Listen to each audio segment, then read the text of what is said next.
Olá, pessoal. Vamos para mais uma aula de produção de texto, aula de redação. Vamos falar hoje a respeito de coesão textual. No jogo de quebra-cabeça, combinamos diferentes peças que vão formar um todo, essas peças, né? Vai formar um tabuleiro de figura, de alguma gravura. No campo da linguagem, a regra também é parecida. Nós vamos combinar diferentes palavras, só que aqui nós vamos formar um texto. Sendo que esse texto tem que ser o quê? Nós temos que entendê-lo. As ideias deles têm que estar coerentes, encadeadas. Existe uma coesão entre as partes que formam o texto. Então, nele vai estar presente os fatores da textualidade. É uma coesão interna que existe entre os enunciados presentes no texto. Esse enunciado aí, essa coesão interna, nós chamamos de coesão. Um texto tem coesão quando seus vários enunciados estão organicamente articulados entre si, quando as ideias estão amarradas, quando as ideias estão concatenadas, quando as ideias estão organizadas. Então, coesão nada mais é do que a articulação das palavras, das frases, dos períodos e dos parágrafos no texto. Então, articulou, amarrou as palavras, as frases, os períodos no texto, damos o nome de coesão. Vamos caminhar aqui, nós temos vários tipos de coesão. Nós temos que ver ainda vários tipos de coesão. Vamos encontrar aqui, vou passar para vocês a classificação, só que a gente não vai ficar preso a esses nomes. Nós vamos conhecer a classificação, mas nós vamos aplicar a coesão. Nós vamos fazer esses textos amarrados, coesos, os parágrafos, as frases, ok? Então, aqui traz um conceito de coesão textual. Diz respeito a todos os meios, tudo que eu expliquei até agora, pelos quais num texto se processa a ligação entre seus componentes, palavras, orações, frases, parágrafos, de modo que transmitam corretamente a ideia apresentada.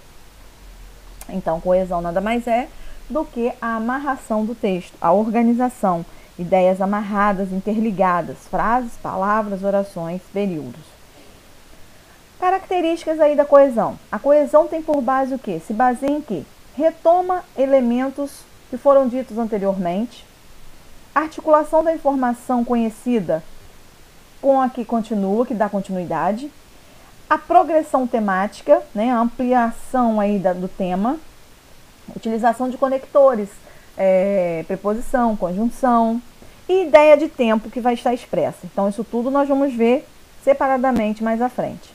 Aí nós temos a coesão textual, que ela é dividida em coesão gramatical e coesão lexical. A coesão gramatical, ela subdivide-se em referencial, frásica, interfrásica, temporal. A coesão lexical nós temos por reiteração, por substituição.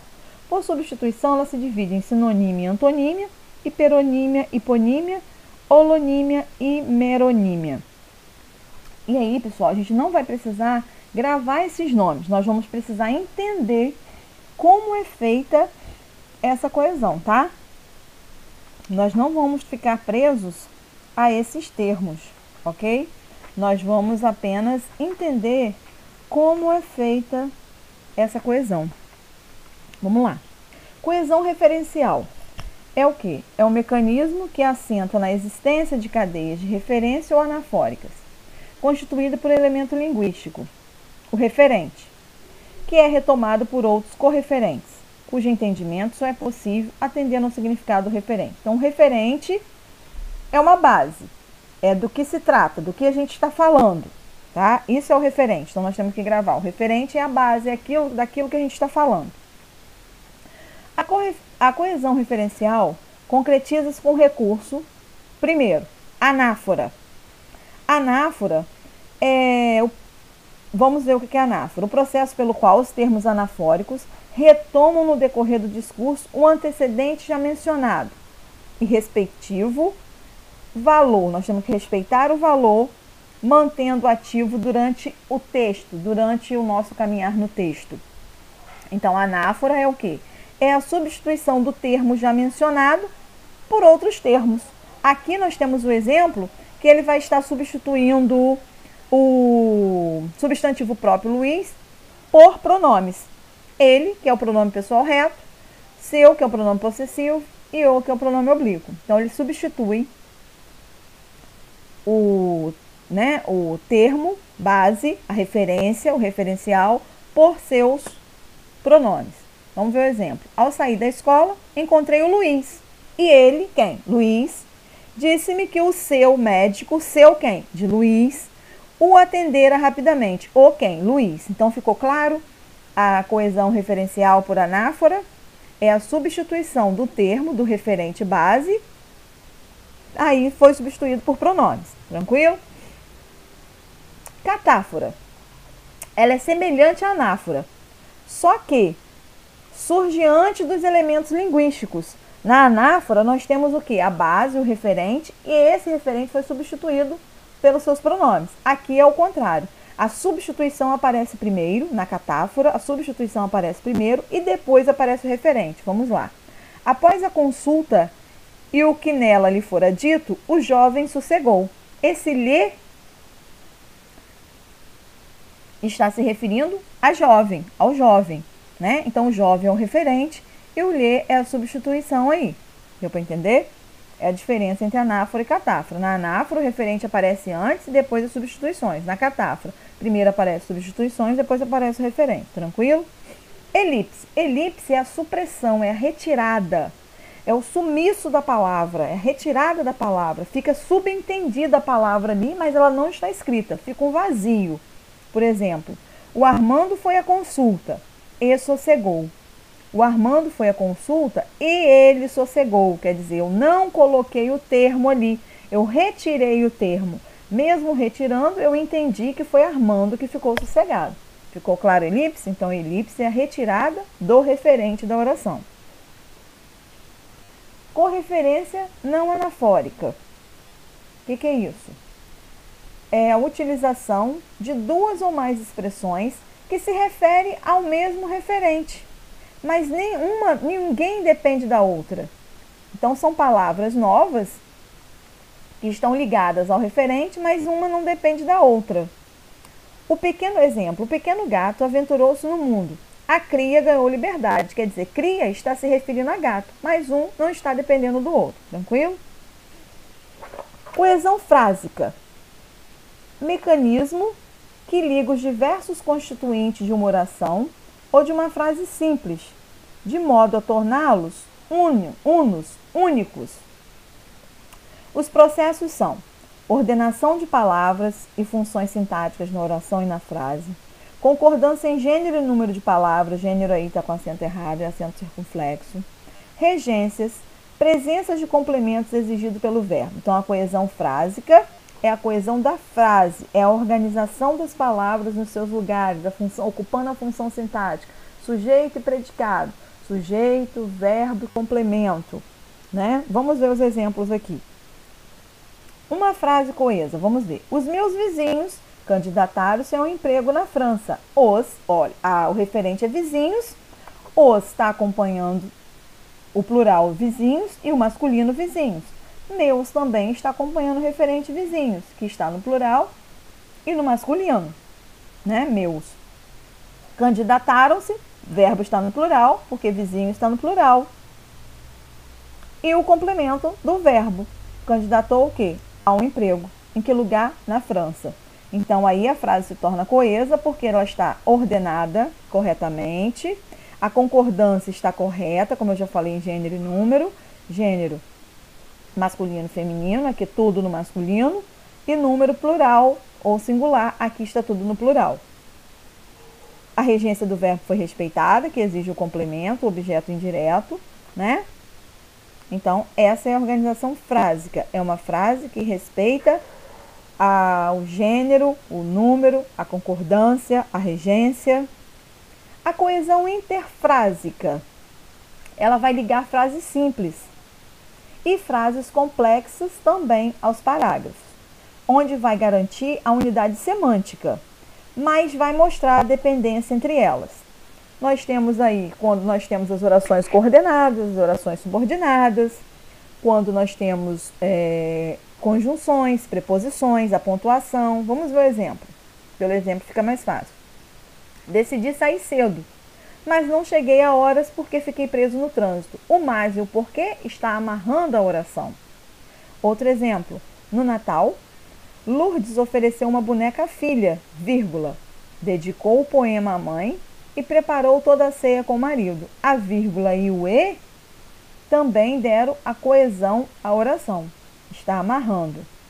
A Mônica, também que está escrito aí com acento errado, que é o circunflexo, cresceu tanto que a roupa do inverno anterior já não lhe serve mais. Tanto que já também deu ideia e apareceu nessa frase, nessa oração, para amarrá-las. Então, a coesão interfrásica são a pontuação, as conjunções que aparecem, as locuções conjuntivas para amarrar as orações. Tranquilo? E a coesão temporal? Fácil também. Da ideia de tempo. São palavras, termos que vão aparecer dando ideia de tempo. Vamos lá. Através do modo do tempo verbal, a gente percebe que dá ideia de tempo. Através de advérbio ou locução adverbial. Expressões que dão ideia de verbo. Datas, marcas temporais. Então, tudo que nos lembrar tempo, eu tenho a coesão interfrásica. Tinha decidido sair cedo, mas não cheguei a horas porque fiquei preso no trânsito. Então, o tempo verbal me dá a ideia de tempo passado. Tinha decidido, cheguei, fiquei. Ontem, a mãe já tinha feito o bolo quando chegamos a casa. Não tem esse acento aí. Ontem é a palavra, o advérbio que dá a ideia de tempo. Já tinha feito e chegamos, passado. Apanhamos, não tem acento também aí, tá errado. Apanhamos, é digitação, tá, gente? Apanhamos imediatamente o avião depois de ter sido verificada a bagagem. Então, apanhamos de imediato, apanhamos logo. Também são expressões que dão ideia de tempo, depois que nós conferimos a bagagem. A coesão lexical. A coesão lexical se baseia na repetição da mesma palavra no decorrer do texto, ou na substituição por outras palavras. Só que tem que ter uma relação, tá? Tem que ter uma equivalência ou oposição semântica. Vamos entender. É fácil, não é complicado. A coesão lexical, ela se dá por reiteração, que é a repetição do termo, ou substituição. Substituição por sinonímia, antonímia, heteronímia, hiponímia, holonímia, meronímia. Não precisa gravar esses nomes, basta saber fazer um texto coeso. Como que a gente faz? As dicas estão sendo dadas na aula de hoje. Vamos lá. A coesão lexical por repetição. Por exemplo, a palavra é alma, a palavra é força, a palavra é o poder do homem. Então, aí, a palavra é o termo que está sendo repetitivo. É o termo que está sendo repetitivo. Então, eu tenho a coesão lexical por repetição. Deu para entender? Sinonímia é a mesma coisa que sinônimo, quando eu troco a palavra pelo seu sinônimo. O homem vive também das suas memórias. São as lembranças que o fazem renascer. Memórias e lembranças são palavras sinônimas. Antonímia. Ao ver a caixa cheia, desejava no seu íntimo que já estivesse vazia. Cheia e vazia é o antônimo. Eu substituo sinônimo, eu substituo a palavra pelo seu sinônimo. Antonímio, eu substituo o referente, a palavra, pelo seu antônimo. Hiperonímia e hiponímia. Hiperonímia generaliza e hiponímia especifica. Vamos ver o exemplo. As árvores são um bem preciosíssimo. Além da madeira, as macieiras, as pereiras, as laranjeiras, etc., oferecem-nos deliciosos frutos. Vamos entender aqui. Hiperonímia são as árvores, em geral, qualquer tipo de árvore. E hiponímia, ela classificou, especificou qual é o tipo de árvore. Macieira, pereira, laranjeira, mamoeiro. Então, especificou é hiponímia. Generalizou, hiperonímia. Outro exemplo, as flores são bem preciosas. Então, generalizou, hiperonímia. Se eu digo o girassol, a violeta, a roseira, eu estou especificando. Quando eu especifico, hiponímia. Tranquilo? Holonímia e meronímia. Aquele livro está fenomenal. Aquele livro é um referente.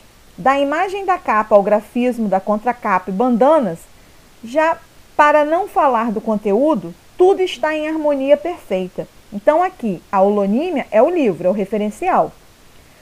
Coisas que agregam esse livro é a meronímia. Tranquilo? Deu para entender? Então, vamos lá. Vamos fechar o nosso conteúdo de hoje. Nós falamos sobre coesão textual, né? E o que eu preciso que vocês entendam? Não é essa classificação, ninguém tem que gravar essa classificação, mas tem que entender como é feita a coesão dentro do texto. Como é feita essa coesão? Então, coesão nada mais é do que a amarração, que pode ser feita por esses diferentes processos que eu comuniquei hoje a vocês, que eu expliquei hoje aqui. Então, a coesão é a articulação das palavras, das frases, do período no texto de forma organizadas. Elas têm que estar amarradas, porque a coesão é responsável pela textualidade, pela textura, como se o texto fosse um tecido e as frases fossem os fios. Então, esses fios, essas frases, têm que ser amarradas para transmitir a mensagem ao leitor. Tudo bem? Até a próxima.